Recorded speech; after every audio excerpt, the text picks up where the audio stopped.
سورہ زمر پارہ نمبر 24 آیہ کریمہ نمبر 42 نحمدہ ونصلی ونسلم علی رسولہ الکریم اما بعد فاعوذ باللہ من الشیطان الرجیم بسم اللہ الرحمن الرحیم اللہ یتوفی الانفس حین موتها والتی لم تمت فی منامها فَيُمْسِكُ الَّتِي قَضَى عَلَيْهَا الْمَوْتَ وَيُرْسِلُ الْأُخْرَى إِلَىٰ أَجَلٍ مُّسَمًّى إِنَّ فِي ذَلِكَ لَآيَاتٍ لِقَوْمٍ يَتَفَكَّرُونَ صدق اللہ العظیم۔ اللہ ہی ہے یتوفی الانفس کہ جو موت دیتا ہے نفسوں کو حین موتها کہ جب ان کی موت کا وقت آتا ہے، یا دوسرا ترجمہ یہ بھی ہو سکتا ہے اللہ ہی ہے جو نفسوں کو قبض کرتا ہے جب ان کی موت کا وقت آتا ہے، واللتی اور وہ لم تمت جن کو نہیں موت آتی فی منامہا ان کی نیند میں، یا جن کو وہ نہیں قبض کرتا نیند میں، فیمسک التی پس کچھ وہ ہیں کہ جن کو روک لیتا ہے، قضا فیصلہ ہو چکا ہوتا ہے علیہا ان پر الموت موت کا، ویرسل الاخری اور باقی کو چھوڑ دیتا ہے الی اجل مسمی ایک مقررہ میعاد تک، ان فی ذالک بے شک اس میں لآیۃ نشانیاں ہیں لقوم یتفکرون ان لوگوں کے لیے جو غور و فکر کرنے والے ہیں۔ یہ معاملہ انتہائی باریک ہے، اس پر علماء نے بہت بڑی بڑی ابحاث لکھی ہیں، لیکن تمام ابحاثوں کے بعد علماء بھی یہاں ہاتھ کھڑے کر گئے ہیں، اور یہاں پھر معاملہ کسی ایک جگہ حتمی نہیں ہو سکا کہ روح اور نفس دو الگ الگ چیزیں ہیں یا ایک ہی چیز ہے۔ بعض علماء فرماتے ہیں کہ روح اور نفس الگ الگ چیزیں ہیں۔ روح وہ ہے کہ جس سے حیات قائم ہے، اور نفس کہتے ہیں قوت عقل کو جس سے اشیاء میں تمیز کی جاتی ہے، اس کو نفس کہا جاتا ہے، اور روح کہا جاتا ہے جس سے حیات قائم ہے۔ یہ دو چیزیں ہیں۔ اچھا، بعض علماء فرماتے ہیں ان میں بہت معمولی سا فرق ہے، بہت معمولی سا فرق ہے ان میں، یہ کوئی الگ الگ چیزیں نہیں ہیں بلکہ ایک ہی چیز کا نام ہے۔ اب قرآن کریم میں اگر آپ دیکھیں نا تو اللہ تعالیٰ نے دونوں کو استعمال فرمایا۔ جہاں آدم علیہ السلام کی باری آئی، اللہ فرماتا ہے وَنَفَخْتُ فِيهِ مِن رُوحِي، ہم نے آدم میں اپنی روح پھونکی۔ یہاں اللہ تعالیٰ فرماتا ہے اللہ ہی ہے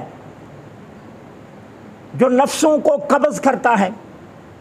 اب یہاں روح کے لیے نفس کا لفظ بولا گیا، وہاں روح کے لیے روح کا لفظ بولا گیا۔ اس طرح قرآن کریم میں کئی مقامات پر اس طرح کے لفظ بولے گئے ہیں کہ روح کے لیے نفس کا لفظ اور نفس کے لیے روح کا لفظ بولا گیا، لہذا اس سے پتہ چلتا ہے معمولی سا فرق ہے۔ اب جو اس کے درمیان فرق نکالتے ہیں وہ اس کی مثال دیتے ہیں کہ روح ہے جس سے حیات قائم ہے، اور نفس ہے اس قوت عقل کا نام جو اشیاء میں تمیز کرتی ہے۔ اب وہ کہتے ہیں کہ اگر وہ برائی کی طرف اسے راغب کرے تو اسے نفس امارہ کہتے ہیں، گناہ کرنے کے بعد احساس گناہ دلائے تو اس کو نفس لوامہ کہتے ہیں، اور ہر قسم کی خواہشات سے روک کر رکھے تو اس کو نفس مطمئنہ کہتے ہیں۔ دو کا ذکر پارہ نمبر 13 میں ہے اور ایک کا ذکر پارہ نمبر 30 میں ہے، یا ایتھا النفس المطمئنہ وہاں، اور دو کا ذکر ہے پارہ نمبر 13 کے شروع میں وما ابرئ نفسی ان النفس لامارۃ بالسوء، اور اسی رکوع میں آگے جا کر نفس لوامہ کا ذکر ہے۔ تو وہ کہتے ہیں یہ ایک الگ چیز ہے قوت عقل جو اشیاء میں تمیز کرنے والی ہے۔ اچھا چاہے نفس ہو چاہے روح ہو، تعریف ایک ہے، کسی چیز کی حقیقت کو روح کہا جاتا ہے۔ ہم اپنی باڈی میں بھی اسی طرح بولتے ہیں کہ یار یہ تو اس کی روح ہے، کیا مطلب ہے کہ یہ اس چیز کی حقیقت ہے۔ تو کسی بھی چیز کی حقیقت کو روح کہا جاتا ہے۔ انسان کا یہ سارا وجود کوئی حقیقت نہیں ہے، اس کی اصل حقیقت روح ہے، ٹھیک ہے نا، حقیقت روح ہے۔ ہنڈیا ہے، ہنڈیا سے آپ کو غرض نہیں ہے، ٹھیک ہے نا، ہنڈیا کے اندر جو سالن پکتا ہے وہ اصل ہے، لیکن اس سالن کو تیار کرنے کے لیے آپ کو ہنڈیا کی ضرورت پڑتی ہے، چولہے کی ضرورت پڑتی ہے، نیچے آگ جلانی پڑتی ہے، پانی، لیکن اصل مقصد کیا ہے؟ سالن۔ باقی تمام اشیاء اس سالن کے حصول کے لیے، اس روح کے تحفظ کے لیے، جس طرح انار کے دانے کو محفوظ کرنے کے لیے پہلے چھلکا، پھر اندر جلی، اور پھر جلی کے اندر دانوں کی ترتیب، اور پھر دانوں کے اندر رس، وہ ہے حقیقت۔ اسی طرح روح حقیقت ہے، اور اس روح کو محفوظ رکھنے کے لیے یہ قالب بنایا گیا ہے جس کے اندر روح کو محفوظ رکھا گیا، جس کا نام جسم ہے۔ تو حقیقت روح ہے، حقیقت نکل جائے تو یہ بے قدرہ ہے، اس کی کوئی قدر نہیں ہے، کوئی پوچھتا بھی نہیں ہے۔ اور اگر روح موجود ہے تو یہ چارپائی پر بے سود بھی پڑا ہے، کچھ بھی نہیں کر سکتا، لیکن یہ قابل احترام بھی ہے، اور قابل عزت بھی ہے، اور قابل فخر بھی ہے۔ تو اصل روح ہے، کسی چیز کی حقیقت کو روح کہتے ہیں، ٹھیک ہے، یہ بات یاد رکھیں۔ امام رازی نے تمام ابحاث کے بعد تفسیر کبیر کے اندر ایک جملہ لکھا ہے جس پر علماء کافی حد تک امام رازی کے معاون بنے۔ وہ فرماتے ہیں کہ اصل میں ایک ہے انسانی وجود کے باطن کی روشنی، اور ایک ہے ظاہر کی روشنی۔ عقل ظاہر کی روشنی ہے، اور روح باطن کی روشنی ہے۔ جب انسان سوتا ہے نا تو اس وقت اس کی ظاہری روشنی جو ہے وہ بند ہو جاتی ہے، لیکن باطن کی روشنی قائم رہتی ہے۔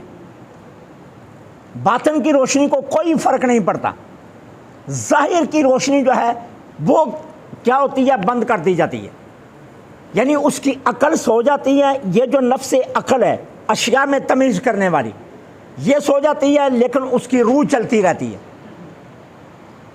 ٹھیک ہے۔ وہ جو خوابات میں ہم دوسرے جہانوں کی سیریں کرتے ہیں نا، وہ بھی اسی قوت عقل کا کمال ہے، اسی روح عقل کا کمال ہے، جس سے ہم سارے جہانوں میں گھوم رہے ہوتے ہیں۔ کیونکہ جب ہم سوتے ہیں تو اس کو قبض کیا جاتا ہے، اصل روح کو قبض نہیں کیا جاتا، قوت عقل کو قبض کیا جاتا ہے۔ یہی وجہ ہے کہ آپ دیکھیں، کہا جاتا ہے نا نیند نہیں آتی، تو آپ ایک تجربہ کر لیں، نیند نہیں آتی، آپ کتاب پڑھنی شروع کر لیں، جو دماغ تھکتا جائے گا فوراً نیند آنا شروع ہو جائے گی۔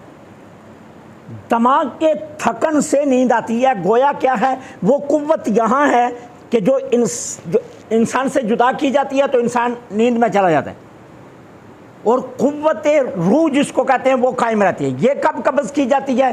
جب موت آتی ہے، پھر اس وقت قبض کیا جاتا ہے روح کو، اور نیند میں قبض کیا جاتا ہے کس کو؟ عقل کو۔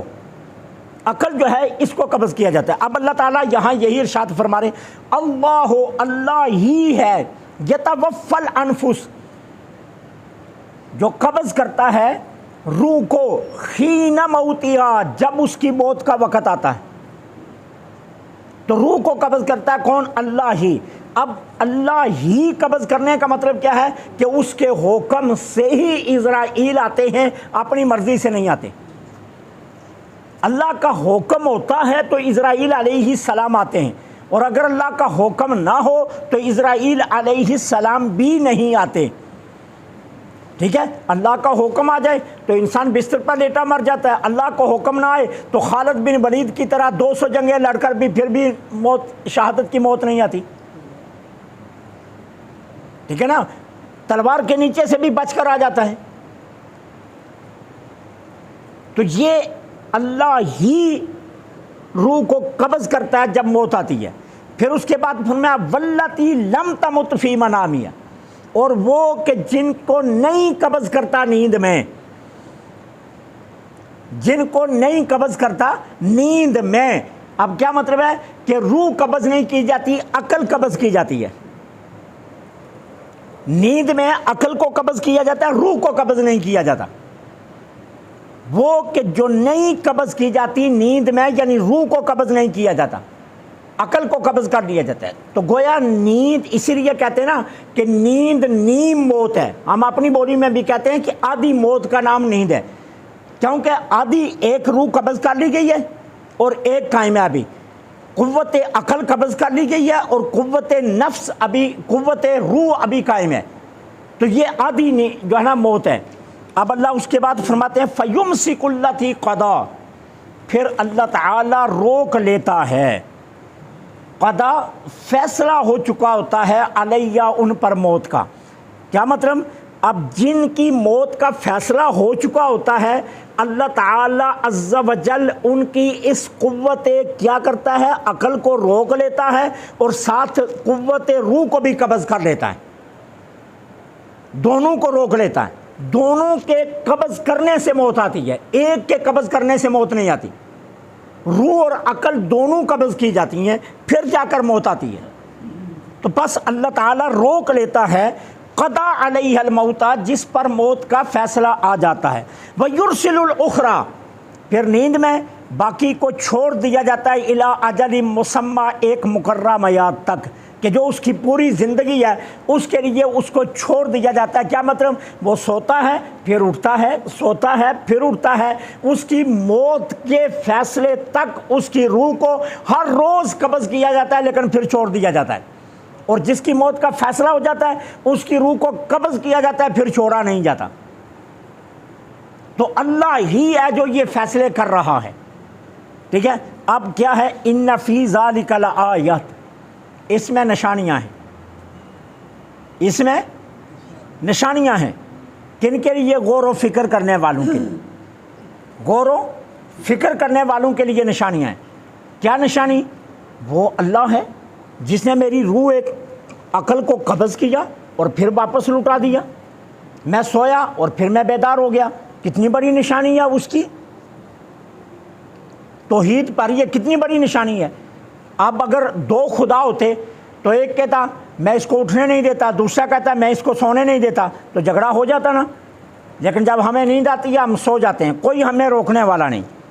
اور جب ہماری نیند پوری ہو یا نہ ہو، جب کیا ہوتا ہے اللہ کا حکم آتا ہے ہم اٹھ جاتے ہیں، ٹھیک ہے۔ اسی لیے سرکار نے فرمایا نا کہ جب آنکھ کھلے تو کیا دعا پڑھو؟ الحمدللہ الذی احیانا بعد ما اماتنا والیہ النشور۔ اب دعا پر آپ غور کر لیں، تمام تعریفیں اس اللہ کے لیے ہیں جس نے مجھ کو زندگی دی موت کے بعد۔ دعا یہی ہے بیدار ہونے کی، الحمدللہ الذی احیانا بعد ما اماتنا۔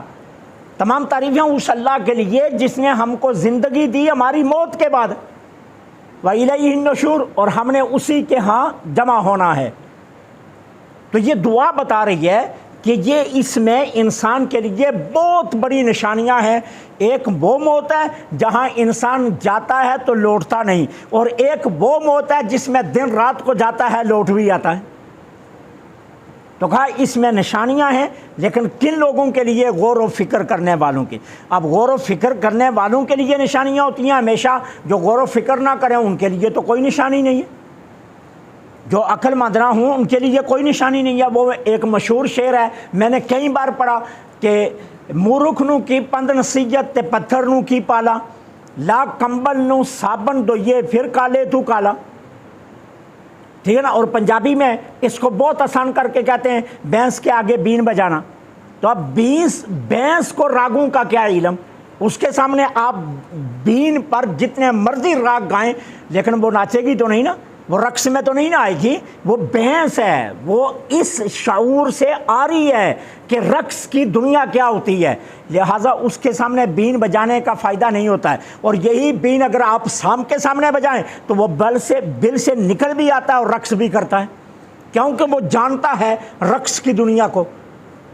وہ اس کی راگوں سے واقف ہے۔ تو اسی طرح عقل والے جو ہوتے ہیں وہی ان آیات سے کیا کرتے ہیں، عقل لیتے ہیں اور غور و فکر کرتے ہیں، اور غور و فکر کرنے والوں کے لیے یہ نشانیاں ہوتی ہیں، اور جو غور و فکر نہ کریں، کچھ وہ لوگ ہوتے ہیں جو کہتے ہیں بامقصد زندگی گزاریں، کچھ وہ ہوتے ہیں ہاں جی اماں نے پیدا کر دیا، میں نے 10 سال 20 سال 60 سال جینا ہے اور اس کے بعد مر جانا ہے اور پھر لوگ جنازہ پڑھ کے دفنا دیں گے، وہ ساری زندگی کا ترجمہ یہ کرتے ہیں۔ اور کچھ وہ ہوتے ہیں جو کہتے ہیں 10 سال اگر مل گئے ہیں تو اس کا ایک ایک سال بھی اللہ کی رضا کے لیے میں نے صرف کرنا ہے، ایک یہ زندگی ہے ایک وہ زندگی ہے۔ تو یہ فرق ہے۔ اللہ فرماتا ہے اس میں غور و فکر کرنے والوں کے لیے نشانیاں ہیں۔ اللہ سے دعا ہے اللہ حق کہنے کی توفیق عطا فرمائے۔ وَمَا عَلَيْنَا إِلَّا الْبَلَاغُ۔